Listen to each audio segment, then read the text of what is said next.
Going up 15-2 now. Astralis on the cusp of taking this entire series and moving forward to 3-0 in the Legend stage. Has not been a pretty one here for the Renegades on Inferno. In fact, much of that momentum has dwindled and fallen off at this point.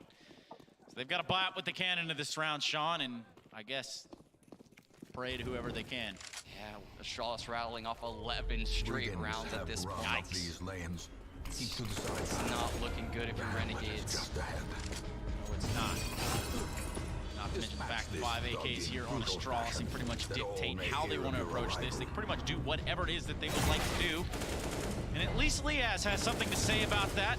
But Dupree has even bigger words to exchange, finding the 2 kills there on Liaz and Gratisfaction. Now is kind of postured over here towards the B side. They don't have the bomb, but they do have all the frags necessary. Jacob and JKS, the only thing standing between Astralis and a map victory. Jacob with the shotgun frag. Owner has returned, and their kind Does bring him down to 22 HP. Bomb is working its way up to A now. Gonna have to leave a player over here at B. They don't really have a choice. Dupree is in the pit. The bomb is coming up mid. They knew that both players would be at B once the mag smoke.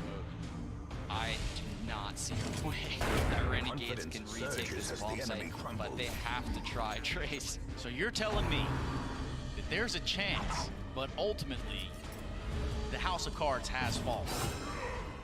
And it's all gonna fall down to this. JKS and Jacob have to go for the retake here. There is no letting off the gas. This is in fact match point. And Jacob's not gonna last long in the fight himself. Going to the frag, JKS finding one, not enough. And Astralis have done it here, 3-0. Through the Legend stage, as predicted, as put on through the simulation. And what was a scare in the first map, well, that has transitioned to push on to the very, very successful third. Incredible showing by Renegades, though. Honestly, you can't take anything away from them. They even showed up on Nuke. This last map, though, just they looked so deflated after that Nuke loss. Yeah, it really did fall apart for them there. And of course, Chad said it best, and I'm sure they will continue to say over there at the analyst desk, no reason to hold your head if you're a Renegades fan or a Renegade itself.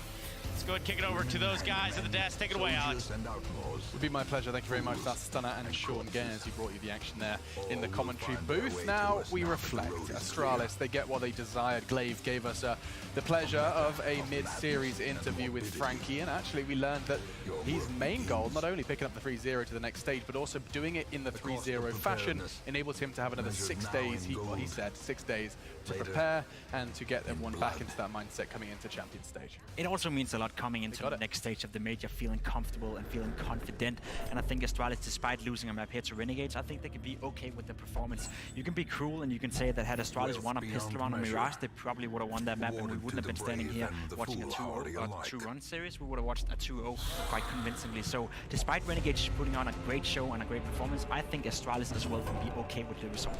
I think what the biggest lesson from Renegades' perspective is that they did manage to forge a huge comeback against a team like Astralis who don't give up comebacks easily, then fall to overtime and overcome overtime. That's the lesson we learned about Renegades and what has been a fantastic major from them. Magisk, though, is standing by on the stage. We're going to go ahead and hear from him before we go any further. Magisk, you've just got through to champions, but you don't strike me as a happy man. What's going on? Yeah, it was a close game, so I was just I don't know, we are kind of tired because everyone is kind of feeling a bit sick right now, and so for us it's kind of survival right now, and we're just happy we made it 3-0 and we can focus on getting better, and yeah. What did you think of Renegade's performance?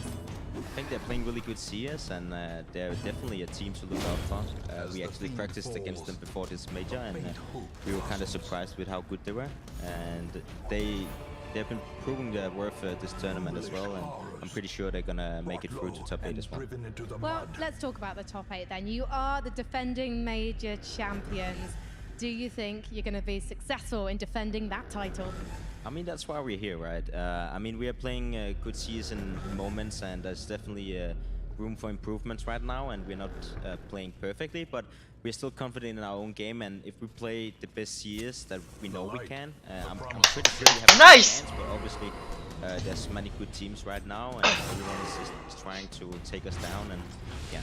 Well, we'll see if anyone can do that. I think I need to let you go and snuggle with the boys under a duvet, Major. So we'll let you go and celebrate, and we're going to head back to the desk to break that last game. Would be my pleasure. Interesting stuff. Nice. Not only the fact that they practiced against him, I guess that explains the Holy double sweep on Renegade shit. at least from Glaive. But speaking of Glaive, actually that's where the conversation has to go. The Incredible cheese. impact, Jacob, that you wanted to talk about. Yeah, it's Oh, just Glaive's impact in general as an in-game leader. I'm really Nice, let's surprised, kill but I'm him. really admired by the fact that he's always able to have an impact.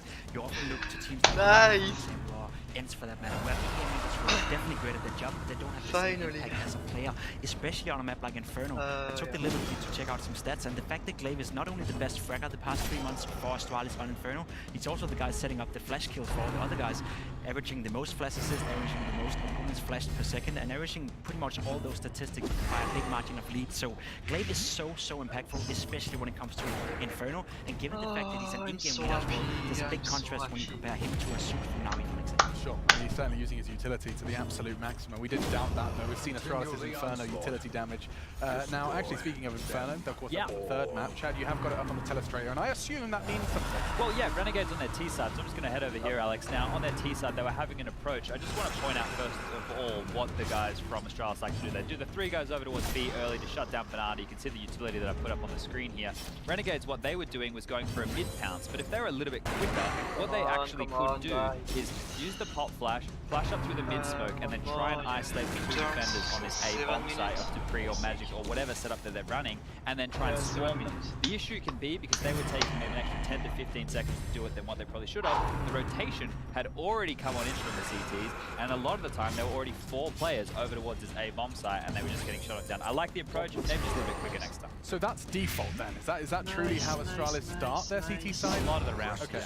So you're suggesting that perhaps if you were going to, I mean, it Come does on. It's require a confidence. huge risk, right? Pushing through smokes is not known to be a strategic maneuver. But it's one of those risks that if you're successful with, on, you're go, forcing go, Astralis go, to stay go, away go. from that game plan. You have to force Astralis to put 3 guys towards that Nice. one side instead of 3 guys towards the A bomb side. Nice, so in that nice, regard, nice, you can nice, sort of nice. mess with the Come on, rotations, die. and we often Die. find ourselves talking about how do you mess with team's rotation, Come but on, that is by die. doing stuff like that and actually being Quick. successful with it. That said though, you have to pre on that bomb side. He's always monitoring down measures. He's always making sure that it's super tough to take that control. And that, One last point, sorry Alex, about Astralis making it through so cleanly. It means they Fuck didn't you. have to show a lot of their pocket strategies, because now they go through to the bracket stage.